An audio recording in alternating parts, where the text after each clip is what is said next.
Hello and welcome to HAS 217, Diverse Historical Narratives. My name is Shayla Lanier and I will be your instructor through these next 8 modules, 8 weeks. So welcome.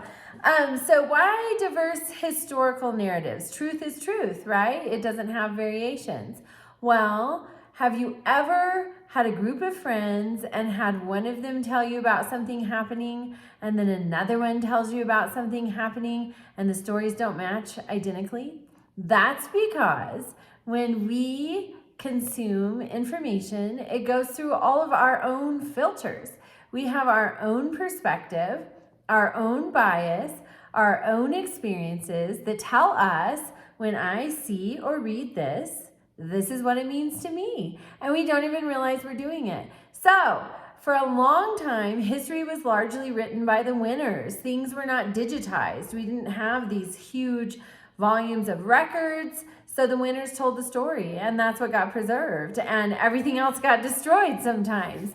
In my own family history, my father's side of the family, the first person in that line to come to this country, when he got here, he and his 3 brothers destroyed all of their identifying information. The story ends there. That's it. So there are gaps in history. There are different sides of a story, and we often don't know. We often don't know the other side. Often when we hear something, there's her side, his side, and the truth is somewhere in the middle. That's what we run into a lot with history. And then as we study history, something we need to always be cautious of, we're studying a lot of times time periods and people who didn't have access to every bit of information in their pocket on their cell phone. For example, I didn't even have a cell phone until I was an adult.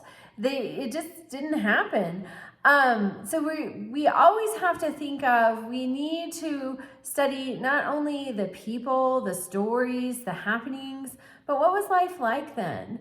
Did they have to grind their own corn or wheat to make flour? I mean, what was life like? We enjoy a tremendous amount of leisure time. We waste a tremendous amount of time. There have been periods of history where they had to work all day long for their survival, and then they got up the next day and they had to work all day long for their survival. So that's something we have to think about, is the context. This week you're going to look at different historical sources. You're going to notice information gaps and learn about those. You are going to understand that current cultural norms and values impact how we view the past. It's hard for us to put ourselves in somebody else's shoes. It's hard to do that with somebody who lives now, let alone before, in a completely different time and with completely different norms. Things that are okay today were not okay 50 years ago, and some things that were not okay 50 years ago are totally fine today. So it's always changing. So it's important to always understand the context. So this week you are going to have, make sure that you read all the Module 1 guide. The Module 1 resources are very helpful.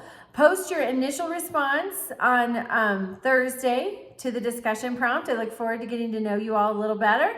And then complete the journal assignment by Sunday and complete 2 responses to your peers by Sunday.